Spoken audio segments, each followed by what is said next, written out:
Qasmi. My name is Imran Qasmi. I am District President Muzaffarnagar, All India Majlis Ittihad al-Muslimin. जिस तरीके से 2024 के चुनाव को लेकर वो तमाम चीज़ें देखने को आ रही हैं, जैसे राहुल गांधी और असदुद्दीन ओवैसी या कांग्रेस या एमआईएम में ज़बानी पलटवार जारी है, तो उसको लेकर आप क्या सोचते हैं, पहले तो ये बताएं। कांग्रेस के अंदर सीधी सीधी बौखलाहट नज़र आ रही है, क्योंकि अल्हम्दुलिल्लाह वहाँ पर कांग्रेस कुछ नहीं बिगाड़ सकती।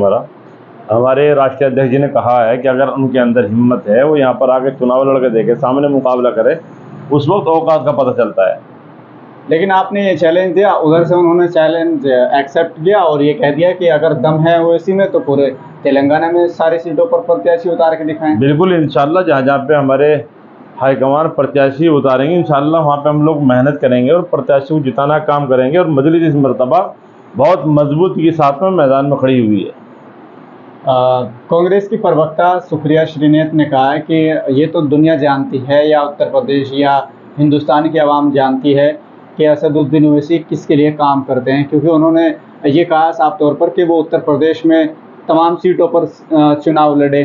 उनका कहना ये है, हालांकि 100 सीटों पर आप चुनाव लड़े, 100 से कम में, लेकिन उनका कहना ये है कि उत्तर प्रदेश की अगर बात की जाए तो वहाँ आपने बहुत प्रत्याशी उतारे हैं, लेकिन जहाँ आप मजबूत हैं वहाँ आप सिर्फ 2-4 ही प्रत्याशी उतारते हैं। तो क्या समझा जाए इसको? क्या वाकई में आप बीजेपी को फ़ायदा पहुंचाते हैं जिस तरह वो कह रही हैं? देखिए भाई, पहले भी ये बात हम की मतलब कह चुके हैं, इनको मालूम है कि अगर ओवैसी साहब को साथ में ले लिया तो इनके सबके पत्ते खुल जाएंगे, क्योंकि जो चीज़ अल्लाह ने ओवैसी साहब के अंदर रखी है वो हमारे मुल्क के अंदर किसी लीडर के अंदर नहीं है। इनकी सबकी असलियत बाहर निकल कर आ जाएगी, इसलिए ओवैसी साहब को अपने साथ में लेना नहीं चाह रहे हैं। और इनके चेहरे के सबके ऊपर बौखलाहट साफ नज़र आ रही है कि मजलिस जिस वक्त चुनाव लड़ेगी तो इनका इंशाल्लाह बेड़ा गर्क तो होना ही होना है। तो वही पेट में दर्द है, अभी तो आप देख लीजिए दर्द और बढ़ेगा, हो सकता है ऑपरेशन तक नौबत पहुंच जाए। लेकिन देखा जाए तो बीजेपी अपना दावा कर रही है कि हम सरकार बना रहे हैं बहुमत से, और दूसरी तरफ गठबंधन की तरफ से एक आ जा रहा है कि हम लोग सरकार बना रहे हैं, लेकिन एमआईएम बीच के पायदान पर खड़ी हुई है। अब किस तरीके से देखा जाए, क्या वाकई अगर कमी रहती है बीजेपी को जीतने में तो क्या आप लोग फ़ायदा पहुंचाएंगे, क्योंकि दोनों अपना सरकार का दावा कर रहे हैं लेकिन एमआईएम बीच में खड़ी हुई है, तो क्या लगता है आपको? ऐसे भाई हमारे ऊपर ठेका नहीं है बीजेपी को जिताने का, हराने का हमने ठेका नहीं लिया है। हमें तो सिर्फ ये देखना कि हम अपने आप को किस तरह मजबूत करना है, अपनी पार्टी को कैसे मजबूत करना है। जब हमारे कैंडिडेट मैदान में होंगे तो इंशाल्लाह जीतेंगे भी, हारेंगे भी। हार जीत अल्लाह के ने जिसके मुकद्दर में लिखी हो तो फाइनल है ही। इंसान का काम कोशिश करने का, हम लोग कोशिश कर रहे हैं। ये तो फार्मूला है कि ओवैसी साहब की वजह से बीजेपी जीत जाएगी। अरे जीत जाए, हमारे ऊपर कोई ठेका थोड़ी है, हमने ठेका लिया है। ये लोग तो मुसलमानों को डराते हैं, डरा के वोट लेते हैं बीजेपी का डर दिखा के। बीजेपी कोई भूत है? हम किससे को डरने वाले हैं? अब आप देख लीजिए क्या कर लिया इन लोगों ने। दानिश अली साहब के साथ किस तरीके से हुआ, किस तरह बदतमीज़ी की गई, पूरे मुसलमानों को चैलेंज किया गया, सबको बहुत उल्टे सीधे गलत शब्द किए गए। अगर हमारी पार्टी की किसी एक वर्कर के साथ में होता तब ये बात बताते हम क्या करते हैं।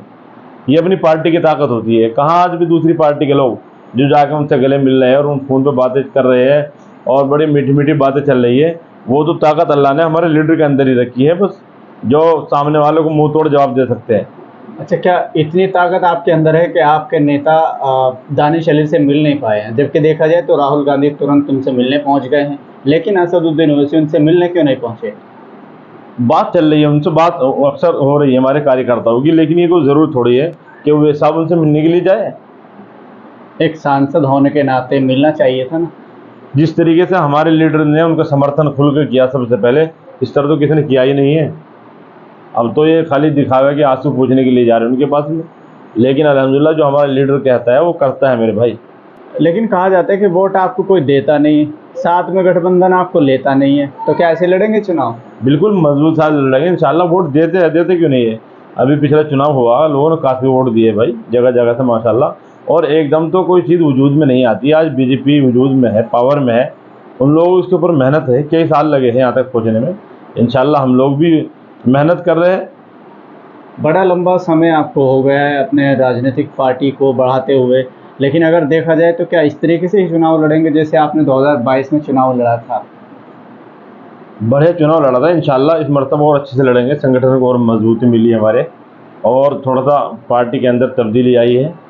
हमारे प्रदेश अध्यक्ष हाजी शौकत अली साहब माशाल्लाह बहुत शानदार काम कर रहे हैं प्रदेश के अंदर, और जगह जगह समीक्षा चल रही है। अब हर ज़िले के अंदर समीक्षा शुरू हो जाएगी। एमआईएम के लोकसभा चुनाव में क्या क्या मुद्दे होने वाले हैं? जनता के बीच जाएंगे तो मुद्दे होने चाहिए, तो आपके सबसे MIM के पहले क्या हमारी मुद्दे पार्टी का जो मुद्दा होता है वो तालीम के ऊपर होता है। तालीमी एतबार से हमारी पार्टी, आपने देखा होगा हैदराबाद के अंदर कितना ज़बरदस्त काम कर रही है। हैदराबाद मॉडल आपके सामने है। और सबसे मेन मुद्दे ये है कि अगर कहीं किसी के ऊपर जुल्म किया जाता है, वो किसी भी समाज का कोई क्यों ना हो, हमारी पार्टी उसके लिए आवाज़ उठाती है। ये एक मेन मुद्दा है। और दूसरे लोग नहीं आवाज़ उठाते, वो खामोश रहते हैं। और लोग चाहिए क्या, उनको सहारा चाहिए। अगर किसी के ऊपर जुल्म किया जा रहा है, उनकी आवाज़ बने, ना कि उनको खसोटना काम और दलाली करने का काम करे। वो अल्हम्दुलिल्लाह हमारी पार्टी नहीं करती है। पिछले चुनाव में या फिर देखा जाए तो नुक्कड़ सभाओं में हम एक चीज़ सुनते थे, जो आप कहते थे कि हम लोग बीजेपी से मिले हुए नहीं हैं और हम लोग तो बड़े सज्जन आदमी हैं, छोटी छोटी गाड़ियों में हम होते हैं, अगर हम बीजेपी से मिले होते तो हमारे पास बड़ी बड़ी गाड़ियां होती। लेकिन आज मैं देख रहा हूं कि 2-3 दिन से आप बड़ी लंबी गाड़ी में घूम रहे हैं, तो क्या ये समझा जाए कि 24 के चुनाव को देखते हुए आपकी डील हो गई? क्या हम कोई सड़क छापे से भागे फिर रहे?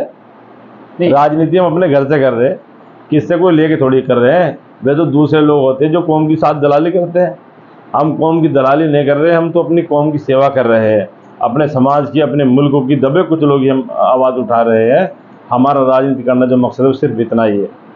लेकिन जैसे आप जनता के बीच पहुंचेंगे तो उनमें से हो सकता है वो सज्जन आपको मिल जाए जिनके सामने आप ये बातें करते थे, लेकिन आज वो आपकी गाड़ी को देखेंगे तो यही उन समझेंगे। सज्जन को मालूम कि अल्हम्दुलिल्लाह हमारा जो जिला अध्यक्ष है घर से किसान है, मजबूत ऐसे नहीं है। आप इमामत करते हैं, एक इमाम हैं, तो जैसे आप ये बताएं कि क्या आपको एमआईएम पार्टी आपको खर्चा देती है? क्योंकि राजनीति इमामत कराने के साथ साथ मैं समझता हूँ कि बड़ा टफ काम है, बड़ा मुश्किल काम है, लेकिन क्या आपको एमआईएम खर्चा देती है? क्योंकि एक इमाम की तनख्वाह 10 से 12 हज़ार मुश्किल से होती है, 7, 8, 10 के बीच होती है, लेकिन घर के जिसमें पूरे घर के खर्चे पूरे करना मुश्किल हो जाता है, लेकिन ऐसे में आप लंबी गाड़ी में घूम रहे हैं, इमामत आप कराते हैं, तो क्या आपको एमआईएम पार्टी खर्चा देती है? देखिए, मैं आपको बताऊं, सबसे पहले हमारी पार्टी अल्हम्दुलिल्लाह ना तो लेती है ना देती है। सभी पार्टियां चंदे से चलती है। हम लोग भी आपस में चंदा करते हैं, पार्टी चलाते हैं। और रहा मसला इमामत का, इमामत से कोई घर नहीं चलता है, दीन का काम है और अल्हम्दुलिल्लाह हम उसको दीन का काम समझते हुए कर रहे हैं। पूरे महल्ले का सहयोग मिलता है, पूरा महल्ला मुझे सपोर्ट करता है। मेरे सारे मुक्तदी हज़रात मुझसे प्यार करते अपने बच्चे की तरीके से, मुझे हर तरह सपोर्ट करते हैं। और राजनीति के एतबार से हो या दूसरे मसाइल की तरफ से हो। अब रहा मसला खर्च, अल्हम्दुलिल्लाह अल्लाह ने हमें नवाजा है और हम लोग घर से किसान हैं, खेती बाड़ी अपनी है, हमारा खर्च अल्हम्दुलिल्लाह वहाँ से चलता है। चुनाव को लेकर आप क्या संदेश देना चाहेंगे जहां जहां आपके प्रत्याशी? मैं एक तमाम अपने कार्यकर्ताओं से हर ज़िले के अंदर जहाँ जहाँ पर मेरे मजलिस के सिपाही हमारे साथी है, मैं उनसे कहूँगा आप अपने संगठन को मजबूत करें और इंशाल्लाह मजबूत के साथ मजलिस चुनाव लड़ेगी, अपने दम पे चुनाव लड़ेगी। साथ लेते हैं तो ले और नहीं लेते तो ना ले, मजबूत के साथ हम लोग चुनाव लड़ेंगे। किससे डरने घबराने की ज़रूरत नहीं है। सैकड़ों लाखों गठबंधन बन जाए, हमें किसी को टेंशन नहीं है। हम अपने बलबूते पे चुनाव लड़ेंगे इंशाल्लाह।